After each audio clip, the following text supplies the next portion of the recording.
These instruments that you see on the stage, I think what I'll do is I'll give you a little explanation about them, and we'll give you a little demonstration of each one, and then some demonstration in groups, so you can get an idea of what they sound like.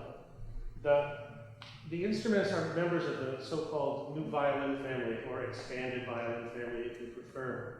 And they were the result of a collaboration back in the 1950s and 60s between a composer named Henry Brandt and my teacher, Dr. Carleen Hutchins, who's one of the foremost violin acousticians in the world. And it's kind of a sad moment for me at this point. I just learned that Dr. Hutchins passed away yesterday at the age of 98. So I think she would have liked to have heard this performance.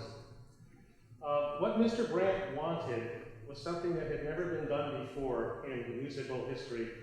He wanted the quality and character of the violin transposed into the other instruments of the violin family. And he wanted a creation of enough instruments to play all the notes on the piano keyboard, which works out to about 8 instruments. We have 7 of them on the stage tonight. And I'll get back to tell you who they are in a minute. The work for the first octet, as it became known, took about 10 years.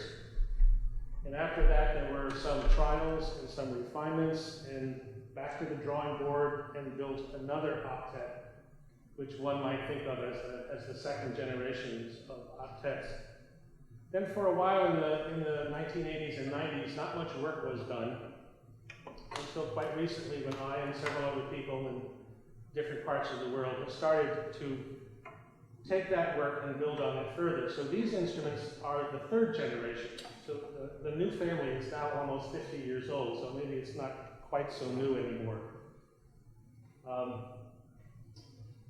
The goal of transferring the quality of the violin to the other instruments required quite a team of researchers, acousticians, physicists, violin makers, composers, performers, and so forth. A lot of input went into this, and it is really a kind of a wonderful project.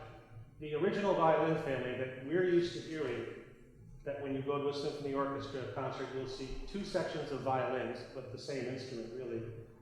The violas, which are the alto voice, and the cellos, which historically have been the bass of the violin family. The contrabass in the orchestra actually comes to us from the gamba family, which is much older. And over the years, it has kind of morphed into a large sort of violin, but it's still not exactly in the same family.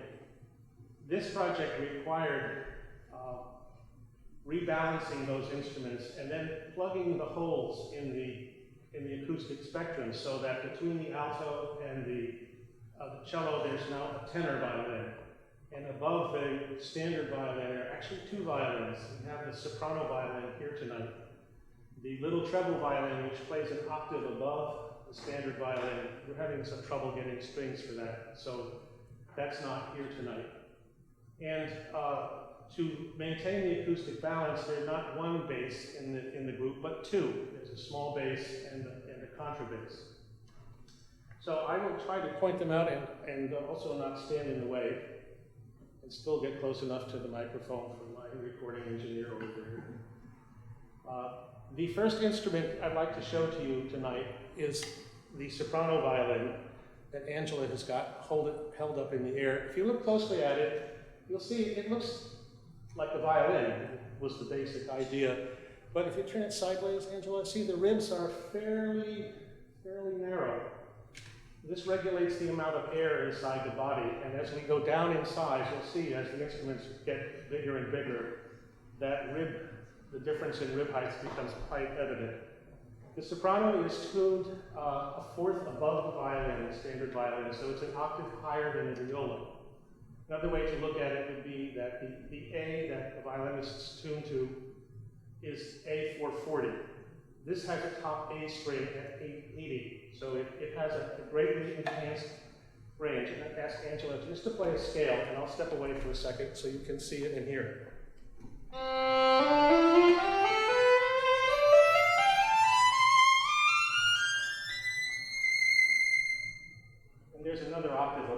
that too, but we won't go there tonight.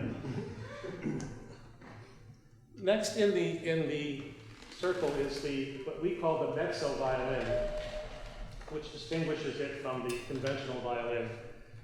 The mezzo is, probably from your vantage point in the back, hard to tell that it's larger than a standard violin. And this increase in size not only gives it more power and projection, but it confers a genuine mezzo quality on the instrument's sound. We'll do a demonstration of that a little bit later. But for now, just for your information, Bill, if you play a scale on the mezzo.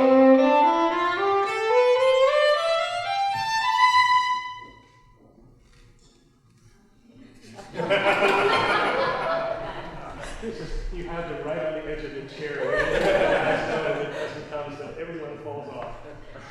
All right, going smartly around the circle here, we come to one of my favorite instruments. This is the alto violin. This is the viola in the size that a viola should be to play the notes that it's called for. But to do that makes it very, very difficult to play on the shoulder. Historically, they were larger. I always worry about that long hand pin. There were larger violas, and over the course of musical history, for one reason or another, they were neglected in favor of the smaller viola that's played on the shoulder. So when you go to a string quartet concert or a symphony orchestra concert, you're hearing the smaller alto.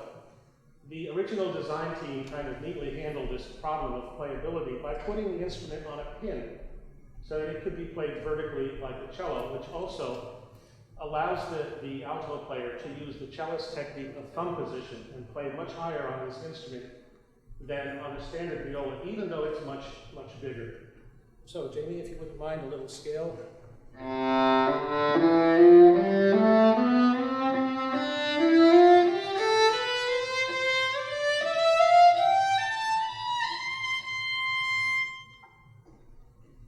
Thank you.